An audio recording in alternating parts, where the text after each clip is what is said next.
Papabili ako ng kalabasa kasi gusto ko talaga ng kalabasa. Tapos ito yung aking bulletproof coffee na may MCT oil, butter. Ayan.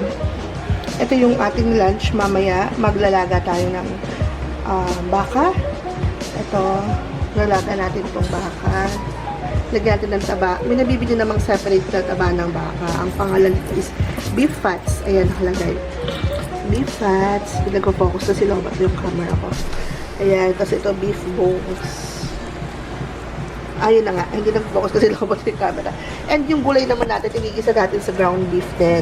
Ayun, so later.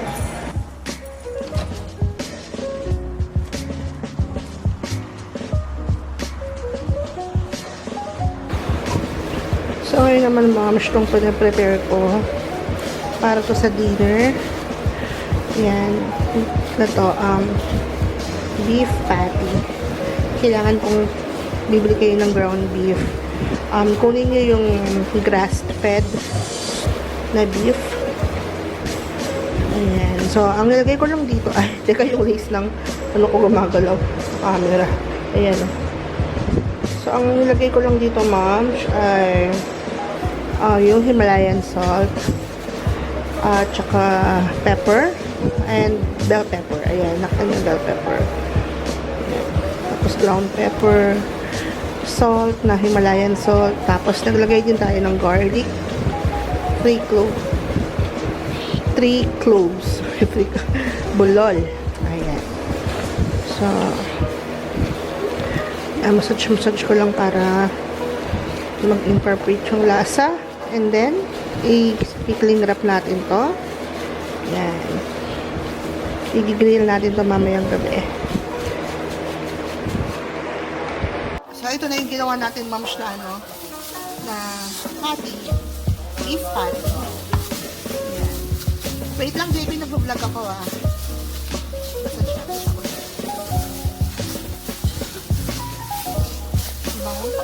Mabango talaga pa beef, no? Tapos, gumawa na pala ako ng, ano ko, ng bulletproof coffee ko. Ayan, habang nagluluto ng coffee mo na tayo. So, nipisan lang natin. Ay, gagamit pala tayo ng coconut oil. Dito lang ako magluluto at piluto ako ng pancake. Coconut oil ang gamit natin. Tapos na. Ayan, pure coconut oil. Hanapin nyo sa supermarket.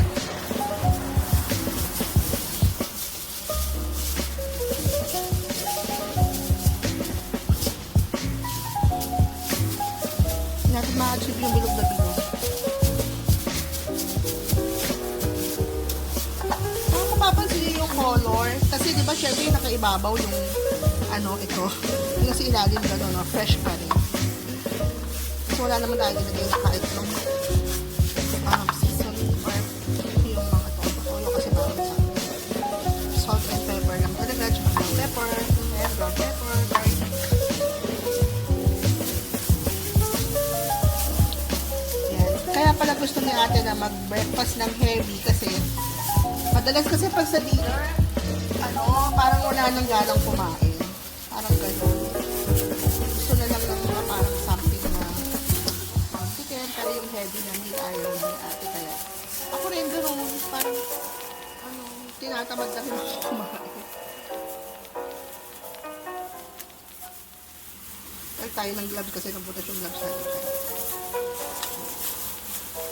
So, ganito lang gagawin ko. Bibilogin ko lang siya. Tapos ipapress. Tapos natin. So, yun na. Size ko matching. Hindi ako magawin. Kaya ako na pang bahay.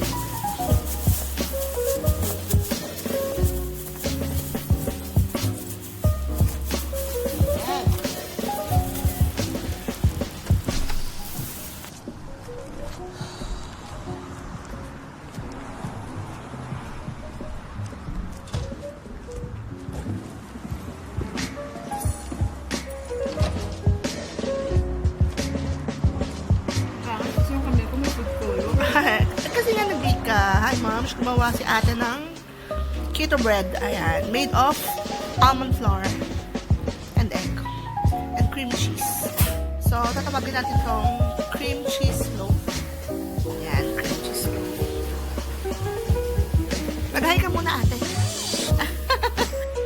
tayo guys. Ito yung aking dinner. Walang gulay eh. So, 2 egg, hipon, tapos yung sauce niya, ginawa ko lang sriracha mayo. Yun. And then, meron ako ditong coffee, black coffee, kasi nung morning nag-bulletproof na ako. Kain tayo, mom! Sinigang na bangus, pero wala siyang sinigang powder. Yung ginamit natin ng asin ay kamatis. So, parang pinangat na bangus na. Kain! Dinner natin, moms. Kimchi, tuna, blue bay tuna, and ha? Gold cheese. Gold cheese ba ito? Okay, take 2. Ayun na nga. Kimchi, gold cheese tuna, and omelette. Tuna mushroom omelette. Yan, luto ni ate. Yan. Kain tayo.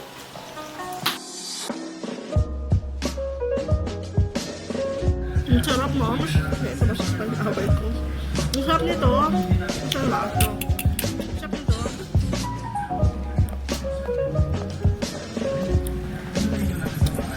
Ngayon lang ako nakakain ng zucchini na ginisa. Kadalasan kasi, diba, iniihaw natin ito, Jay. Ang sarap.